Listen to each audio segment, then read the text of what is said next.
여러분 노래 좋아하시나요? 음악? 네. 네, 노래 좋아하시나요? 요즘에 가장 최근에 듣고 감명 깊게 들었던 곡이 있으신가요, 혹시? 네, 전 있습니다. 네. 우리가 노래를 듣거나 음악을 듣고 감동하거나 때로는 눈물을 흘리거나 하는 이유는 그 이야기가 내 이야기 같이 들리기 때문일 것입니다. 나와 전혀 상관없는 도무지 이해되지 않는 가사나 내용들은 우리의 마음에 와닿을 수가 없습니다. 오늘 본문은 이제 우리의 이야기입니다. 우리 삶 속에서 우리가 걱정하는 것들, 염려하는 것들, 고민하는 것들이 이 기도문 속에 담겨져 있습니다. 지난 주일에는 하나님에 대한 기도였다면 오늘 본문은 우리에 대한 기도입니다. 지난 주일에도 나눴다시피 주기도문은 나를 위한 기도가 아니라 우리를 위한 기도입니다. 그래서 우리의 이야기가 이 속에 담겨 있습니다. 오늘 문제는 먹고 사는 문제 혹은 사람과의 관계 문제, 그리고 우리가 두려워 떠는 어떤 일에 대한 문제로 이야기할 수 있을 것입니다. 그 속에서 주님께서는 우리가 어떻게 살아야 하는지, 어떤 기도로 주님 앞에 나아가야 하는지를 알려주고 계십니다. 그래서 이 세 가지의 공통점을 뽑아서 제목을 정했습니다. 자립에서 의존으로. 반대로 된 거 아니냐고요? 의존에서 자립으로? 아니요. 우리는 자립에서 의존으로 가야 합니다. 세상은 자립하라고 가르칩니다. 유명한 어떤 아동에 대한 권위 있는 어떤 분이 그런 얘기를 하시더라고요. 아이는 독립시키는 것이 목적이라 독립하여 살 수 있게 키워야 된다 라고 말씀을 하시더라고요.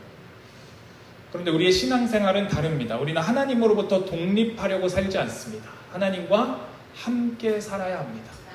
우리는 그분 안에서 그분을 의존하고 그분을 따르는 삶을 살아야 한다는 것입니다. 세상은 내 힘으로, 자신의 힘으로 살아가라고 말하고 세상은 자신의 힘으로 독립하라고 말합니다. 그러나 하나님은 우리에게 그렇게 말씀하지 않으십니다. 하나님이 누구이신지, 하나님이 어떤 분이신지 우리에게 가르쳐 주시고 나서 그분을 의지하여, 그분을 의존하여 살아가라 라고 말씀하고 계신다는 것입니다. 그분을 의지하는 것, 그분을 의존하는 그 첫 번째는 양식에 대한 기도로 예수님께서 우리에게 가르쳐 주십니다. 오늘 우리에게 필요한 양식을 내려주시고, 첫 번째 간구입니다. 오늘 우리에게 필요한 양식을 내려주시고, 여기서 예수님은 오늘에 대해서 말씀하십니다. 이 필요한 양식, 우리 지난 개역개정에서는 일용할 양식으로 번역되었는데 이 단어가 매우 애매한 단어입니다. 신약 성경에서도 2번밖에 쓰이지 않았고 고대 사본 다른 책들에서도 잘 나오지 않는 단어라서 어떻게 번역해야 되는가에 대해서 학자들의 의견이 좀 분분하긴 합니다. 이것을 일용할 혹은 필요한 이런 단어들로 번역하고는 있는데 결국에 이 단어들이 가리키고 있는 것은 동일합니다. 하나님을 의지해서 살아가는 것, 오늘 하나님께서 베풀어 주시는, 하나님께서 우리의 필요를 채워주시는 것으로 살아가야 한다라는 것을 가르쳐주고 있다는 것입니다. 그러니 이 기도는 우리의 창고를 가득 채워달라라는 기도가 아닙니다. 우리의 통장에 잔고가 많아지게 해달라라는 기도도 아닙니다. 우리가 오늘이라고 일컬어지는 이 날들을 살아가는 동안에 하나님께서 필요하신 것들을 채워주실 것이라는 믿음 안에서 그분께서 채워주시기를 구하는 기도인 것입니다. 그러니 오늘의 몫을 구하는 기도입니다. 여기서 우리는 이스라엘 백성들이 광야에서 살아갔던 삶을 생각할 수 있습니다. 그들은 하나님께서 날마다 내려주시는 만나로 살아가야 했습니다. 이 만나는 매일 아침 새벽같이 내렸고 그것을 아침에 거두어야 했는데 이틀치를 거둘 수 없었습니다. 단지 그 하루 필요한 부분만, 필요한 만큼만 걷어서 그들은 그것으로 양식을 삼아야 했습니다. 우리의 삶의 간구도 같아야 한다는 것입니다. 우리의 모든 문제를 해결해 주시고 우리가 앞으로 아무런 걱정도 아무런 생각도 할 필요 없이 쉽게 살아가게 해주십시오라는 간구가 아니라 오늘 우리가 하나님을 의지하여 살아갈 수 있도록 우리를 도와주십시오, 우리를 채워주십시오라고 간구해야 한다는 것입니다. 우리의 간구가 하나님 아닌 다른 것으로 만족하기 위한 것이 되어서는 안 된다는 것입니다. 우리의 간구는 하나님 안에서 그분을 의존하는 삶으로 살아가기 위해서 구해야 한다라고 가르치고 계십니다. 성경은 이 문제를 구약에서도 이야기하고 있습니다. 구약에서 한 저자는 이렇게 말합니다.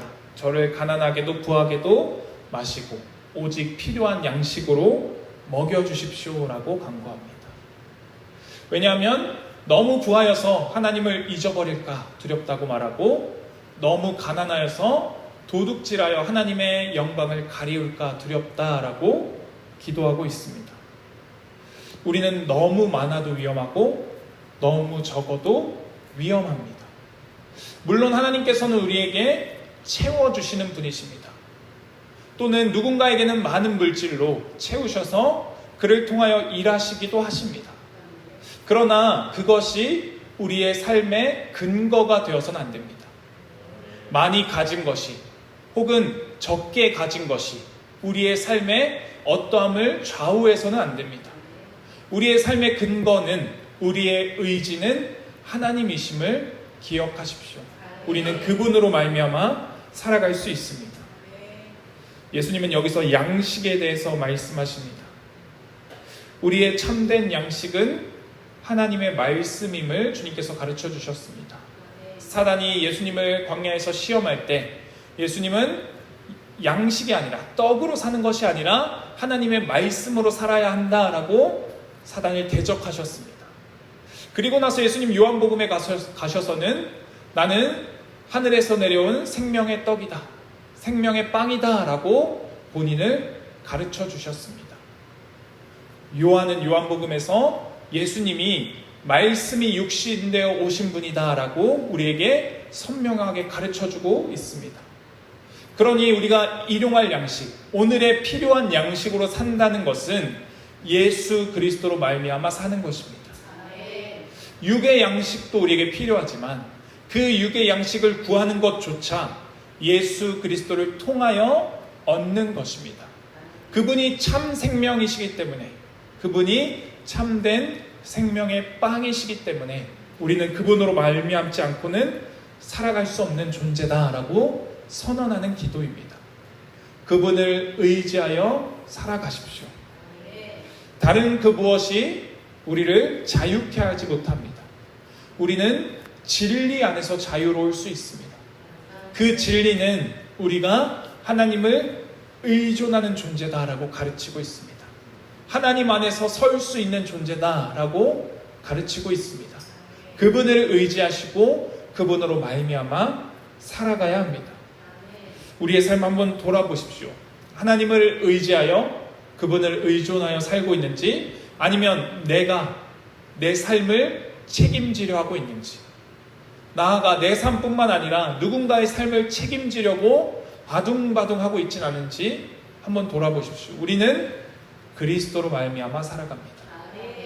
참된 생명이신 그분으로 말미암아만 살아갈 수 있는 존재로 지어졌습니다. 그러니 다른 곳에서 헤매지 마시고 하나님 안에서 그분을 의지하는 자, 의존하는 자가 되어야 한다라고 예수님 우리에게 가르쳐주고 계십니다. 그리고 넘어가서 예수님은 우리에게 탕감되어진 빚에 대하여 말씀하십니다. 12절에 우리가 우리에게 죄 지은 사람을 용서하여 준 것 같이 우리의 죄를 용서하여 주시고 라고 두 번째 간구를 가르쳐 주십니다. 여기 죄라고 번역된 헬라어는 원래는 빚이라는 단어와도 동일한 단어입니다. 그래서 우리 성경에서도 밑에 각주에 빚이라고 달려져 있습니다. 죄는 빚과도 같은 것입니다. 빚을 지게 되면 빚을 빌려준 사람은 문서를 갖고 있습니다. 이 문서를 가지고 빚을 갚을 것을 요구할 수 있습니다. 마치 죄를 지은 것도 이 빚을 진 것과 같습니다. 빚을 갚아야 하는데 빚을 갚을 능력이 없는 상태와도 같습니다. 내 힘으로 이 빚을 갚아줄 수가 없습니다. 우리가 죄 지은 것을 한번 생각해 봅시다. 우리가 누군가에게 죄를 지었다라고 말하는 우리가 흔히 생각하는 그 죄. 물질을 훔쳤을 때는 갚아줄 수 있을지 모릅니다. 그러나 그가 고민하고 고뇌한 시간들을 갚아줄 수는 없습니다. 누군가의 생명을 빼앗은 것을 그 빼앗은 사람의 생명을 도로 빼앗음으로 우리는 죄값을 치렀다라고 말할지도 모릅니다. 그러나 그를 죽인다고 해서 이미 죽은 그가 돌아올 수는 없는 것입니다. 그러니 우리가 지은 죄들은 완전히 갚을 수 없는 상태인 것입니다. 우리는 갚을 수 없는 죄를 짓고 있습니다. 예수님은 그 죄를 빚에 비유하고 계십니다. 그 빚에 대한 비유는 예수님께서 마태복음에서 동일하게 말씀하셨듯이 1만 달란트 빚진 자에 대한 비유로서 이야기해 주십니다. 한 종이, 한 신하가 왕에게 빚진 1만 달란트. 1만 달란트는 천문학적인 금액입니다. 도저히 갚을 수 없는 금액을 탕감받았는데 100데나리온, 100일치 품삯에 대한 그 빚을 용서해 주지 못하는 종에 대한 비유를 하시면서 우리가 죄를 그렇게 용서받았음을 기억하라 라고 말씀해 주고 계십니다. 우리가 용서받은 것이 무엇인지 알지 못하고는 100데나리온을 탕감해 줄 수 없습니다. 오늘 본문에 이들이 이렇게 기도하는 것입니다. 우리가 우리에게 죄 지은 사람을 용서하여 준 것 같이 라고 기도합니다. 시제로 보면 과거 시제로 쓰여졌습니다. 우리가 용서했기 때문에 하나님 용서해 주십시오라고 조건부로 이야기하는 것이 아니라 그들이 하나님에게 용서받은 것이 무엇인지 아는 공동체이기 때문에 그들이 서로 용서하는 공동체로 이미 세워진 이들임을 드러내주고 계시는 것입니다.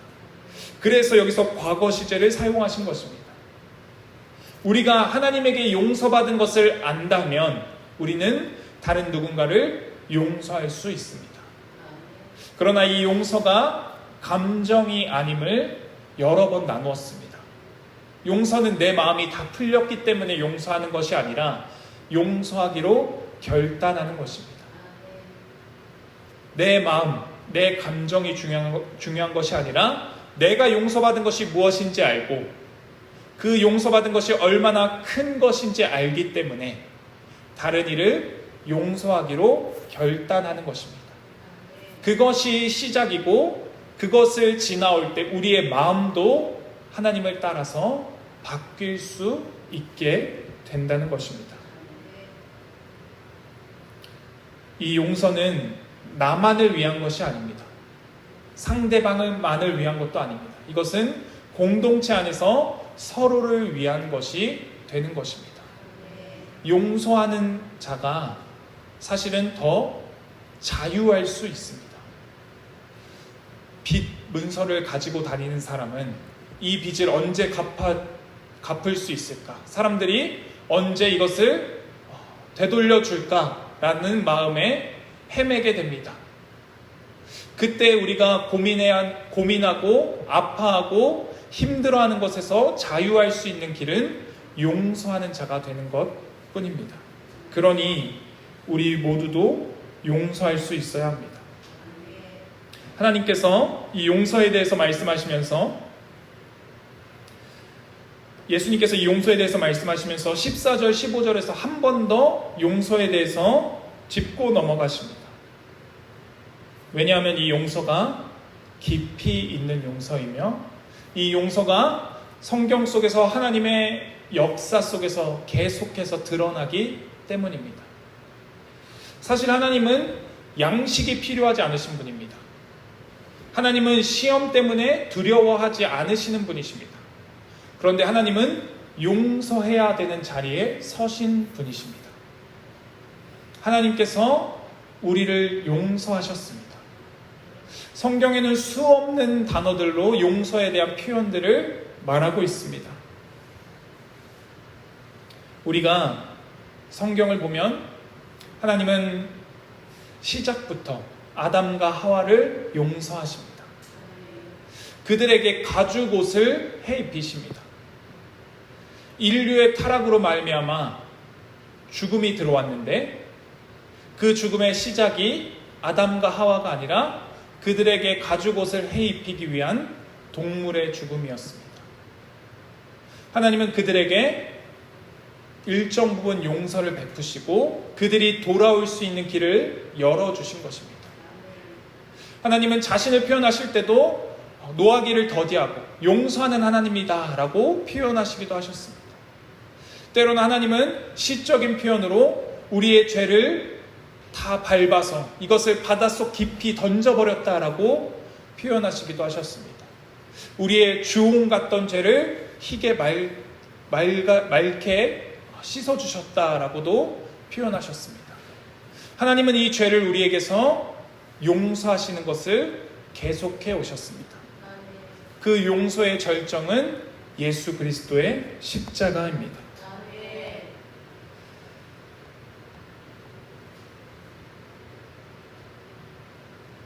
골로새서에서는 사도 바울은 이렇게 이야기합니다. 하나님께서는 골로새서 2장 14절입니다. 하나님께서는 우리에게 불리한 조문들이 들어있는 빛 문서를 지워버리시고 그것을 십자가에 못 박으셔서 우리 가운데서 제거해 버리셨습니다 라고 이야기하고 있습니다. 여기서도 죄를 빛 문서라고 말하고 있습니다.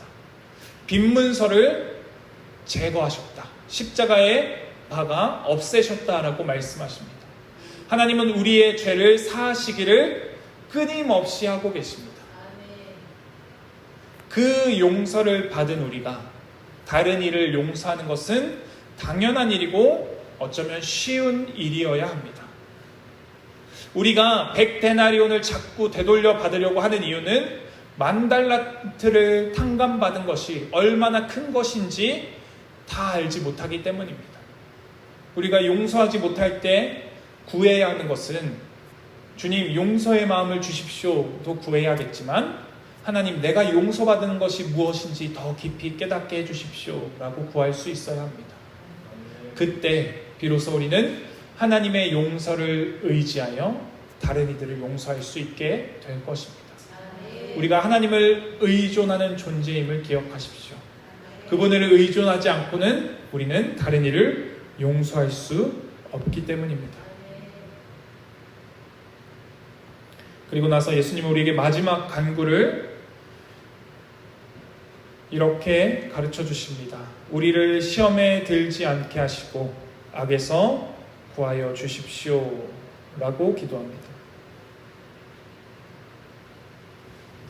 시험이라는 단어는 성경에서 두 가지로 보통 사용되어집니다. 유혹이거나 혹은 단련, 연단으로 해석할 수 있습니다. 여기서 사용된 시험은 연단에 가깝습니다. 테스트에 가깝습니다. 하나님은 사람을 유혹하지 않으십니다. 죄로 유혹하지 않으시는 분이십니다. 그러나 하나님은 사람을 테스트하십니다. 우리 시험을 보는 이유가 뭔가요? 등급을 매기기 위해서인가요?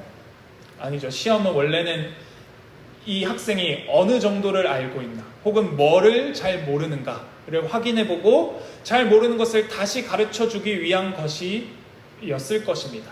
그런데 지금 사회에서는 시험은 등급을 매기기에 급급한 것처럼 사용되어지기도 합니다. 그러니 하나님도 우리를 시험하십니다. 하나님도 우리를 테스트하십니다. 우리의 믿음이 어디까지 자랐는가를 확인하십니다. 여기서 시험에 들게 하지 마옵시고라는 기도는 시험이 없게 해주십시오라는 기도가 아닙니다. 시험 때문에 걸려 넘어지지 않게 해주십시오라는 기도에 가깝습니다. 왜냐하면 우리는 그 시험을 지나야지 더 깊어지고 자라날 수 있기 때문입니다. 그러나 그 과정이 몹시 고통스럽습니다. 이 시험이 없었으면 좋겠습니다. 그래서 우리는 이 연약함을 인정할 수 있어야 합니다. 우리는 이 연약함을 하나님 앞에 인정하고, 주님, 나로서는, 나의 힘으로는 불가능한 일들처럼 때로는 느껴집니다. 그러나 하나님께서 나를 이곳에서, 이 자리에서 자라나게 하신다면 주님, 이 시험을 잘 감당하게 해주십시오. 이 시험으로 말미암아 넘어지지 않게 해주십시오 라고 간구하는 것입니다. 이 기도는 또한 이런 기도와도 같습니다. 그 자리에서 주님의 뜻에 순종케 하여 주십시오 라는 기도와도 같습니다.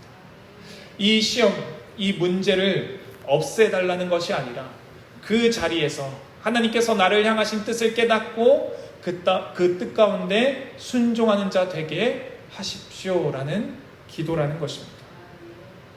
성경에서는 하나님의 사람이라고 불리는 모든 사람이 이 시험의 자리를 지나야 했습니다. 그들에게도 동일하게 이 시험은 어렵고 고통스러운 일들이었습니다. 그러나 그들은 이 시험의 자리를 지나서 믿음의 사람답게 성장할 수 있었습니다. 그들의 삶 속에 일하신 하나님을 보시고, 그들의 삶 속에 일하신 하나님이 오늘날 우리의 삶에도 동일하게 일하고 계심을 기억하십시오. 그리고 그 하나님께 이 시험에 걸려 넘어지지 않기를 간구하시고, 이 시험을 이겨낼 수 있는 지혜 또한 간구하시는 우리 모두가 되기를 바랍니다. 여기까지가 오늘 세 가지 간구에 대한 이야기입니다. 양식과 용서와 보호에 대한 이야기입니다. 이것은 내 힘으로 쌓아두려는 것을 내려놓고, 내 힘으로 누군가를 용서하려는 것도 내려놓고, 내 힘으로 나를 지키고자 하는 것도 내려놓고 하나님을 의존하는 자리로 들어가는 기도입니다. 이 기도를 또한 예수님께서 살아내셨습니다. 이 기도는 예수님의 기도였고, 예수님은 이 기도를 또한 우리에게 주기도문으로 가르쳐 주셨습니다. 우리 지난 주일에 내 뜻에서 아버지의 뜻으로 라는 제목으로 함께 나눴습니다. 예수님께서도 동일한 기도를 했다라고 이야기했죠. 겟세마네 동산에서 내 뜻대로 하지 마옵시고 아버지 뜻대로 이루어지기를 예수님도 간구하셨습니다. 그리고 나서 예수님은 바로 이어서 제자들에게 이렇게 말씀하십니다. 시험에 들지 않게 깨어서 기도하여라 라고 말씀하십니다. 이것은 제자들을 향한 말씀이시기도 하시지만 예수님 자신을 향한 말씀이시기도 하셨을 것입니다.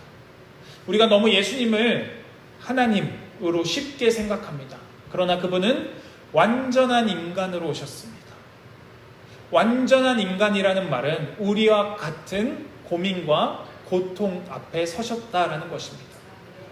예수님께서 내 뜻대로 마옵시고 아버지 뜻대로 되기를 원한다라는 간구를 올리셨을 때에는 예수님께 이것이 마치 테스트처럼 다가왔다는 것입니다.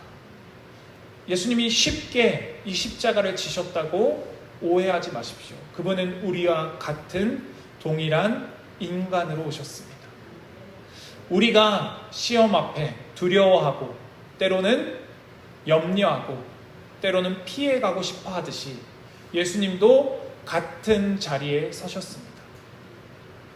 그분께서 순종으로 말미암아 하나님의 사람이 그 시험 앞에 어떻게 서야 하는지 보여주셨습니다. 그러니 주기도문은 예수님께서 우리에게 던져주신 숙제가 아닙니다. 예수님께서 먼저 가신 길이고 예수님께서 모범 답안을 보여주셨습니다. 그러니 우리도 그 길을 주님을 따라서 갈 수 있습니다. 이 기도를 우리의 기도가 되게 하십시오. 우리의 기도가 주님께서 가르쳐 주신 기도에 맞춰진 그 가르침을 따르는 기도가 되게 하십시오. 이방인들이 구하듯이 중언부언하거나 어떤 주문처럼 기도하는 것이 아니라, 내가 원하는 것을 받기 위해 기도하는 것이 아니라 하나님의 뜻이 이루어지기 위해 기도하고 하나님께서 영광 받으시기 위해 기도하는 우리의 기도가 되기를 바랍니다. 그 기도 이후에 우리를 위한 기도가 담겨져야 합니다. 나의 양식이 아닌 우리의 필요를 채우시는 양식을 구하고, 나만을 용서하는 것이 아니라, 나만 용서하는 것이 아니라 우리가 서로 용서하기 위해 기도하고, 또한 나만 이 시험을 잘 통과하면 되는 것이 아니라 우리 모두가 하나님 안에서 이 시험을 지나 자라날 수 있기를 간구하는 우리 모두가 되기를 바랍니다. 그 안에서 하나님을 의존하는 자 될 때, 하나님을 의지하는 자 될 때 참된 자유가 있을 것입니다. 그 자유를 받아들이는 우리 모두가 되기를 바랍니다. 기도드리겠습니다. 하나님 아버지, 우리는 연약합니다. 우리의 창고가 가득해야 마음이 평안할 수 있을 것 같고, 내가 용서하지 못하는 그가 벌을 받아야 평안할 수 있을 것 같으며, 어려운 시험들이 우리 삶 속에 없어야만 평안할 수 있을 것이라 착각하는 연약한 존재들입니다. 그러나 하나님은 우리를 그렇게 창조하지 않으셨음을 봅니다. 우리는 하나님을 의지하여 오늘의 필요를 채우시는 주님을 힘입어 살아가는 존재들이며, 우리는 주님의 용서를 더 깊이 깨달아 내가 받은 용서와는 비교할 수 없이 작은 그 용서들을 행할 수 있는 존재들이며, 우리를 시험하시는, 우리를 테스트하시는 하나님 앞에서 그 시험 앞에 하나님의 사람답게 넘어지지 않고 잘 통과하고 그 시험을 통하여 자라나 주님의 사람이 어떠해야 하는지, 하나님의 자녀가 어떠해야 하는지 드러낼 수 있는 존재임을 기억하게 하여 주시옵소서. 그리하여 예수 그리스도께서 참 사람으로 오셔서 그렇게 살아내셨듯이 우리 또한 주님을 닮은 자 되어 하나님의 사람답게 살아내게 하여 주시옵소서. 오직 주님 앞에 의존하는 자, 오직 주님을 의지하는 자 되어 하나님으로 살아가는 우리 모두가 되길 원하오니, 주님, 우리 모두 가운데, 또한 이 시간 함께하지 못하는 모든 지체들 가운데 동일한 은혜를 더하여 주시옵소서. 우리의 구주이신, 우리의 참 모델이신 예수 그리스도의 이름으로 기도드렸습니다. 아멘.